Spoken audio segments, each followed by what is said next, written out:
କେବେ ମିଳିବ ସିଏମ୍ କିଷାନ ଯୋଜନା ଟଙ୍କା କେଉଁମାନଙ୍କୁ ମିଳିବ? ସିଏମ୍ କିଷାନ ଯୋଜନାର 2000 ଟଙ୍କା ପାଇବା ପାଇଁ ଆପଣଙ୍କୁ କ'ଣ କରିବାକୁ ପଡ଼ିବ? ଏନି କ'ଣ ରହିଛି ବଡ଼ ଅପଡେଟ୍ ଜାଣିବା।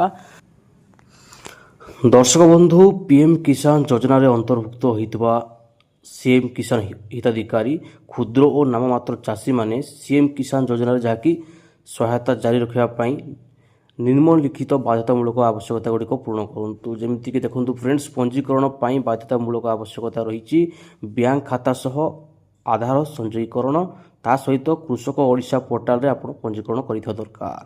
ଦେଖନ୍ତୁ ଦର୍ଶକ ବନ୍ଧୁ, ପଞ୍ଜୀକରଣର ଶେଷ ତାରିଖ ଯାହାକି ଆପଣଙ୍କର ରହୁଛି 7/9/2025। ଦେଖନ୍ତୁ ଫ୍ରେଣ୍ଡସ୍, ସେପ୍ଟେମ୍ବର 7 ପର୍ଯ୍ୟନ୍ତ ଯାହାକି ଆପଣଙ୍କର ଲାଷ୍ଟ ଡେଟ୍ଟି ରହିଛି।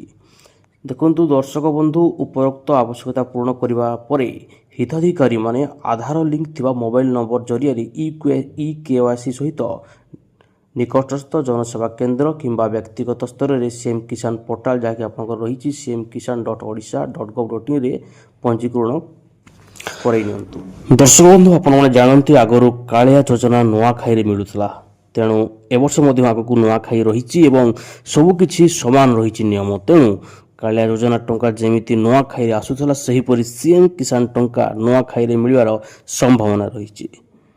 ତ ଦର୍ଶକ ବନ୍ଧୁ, ଏ ଥିଲା କିଛି ଲାଟେଷ୍ଟ ଅପଡେଟ୍ ସିଏମ୍ କିଷାନ ଯୋଜନାକୁ ନେଇ। ଯେଉଁମାନେ ଆପ୍ଲାଏ କରିନାହାନ୍ତି ଶୀଘ୍ର ଯାଇକି ଆପ୍ଲାଏ କରନ୍ତୁ, ନିକଟସ୍ଥ ଜନସେବା କେନ୍ଦ୍ରକୁ ଯାଇ ନୂଆ ଆପଣମାନେ ଆବେଦନ କରିପାରିବେ।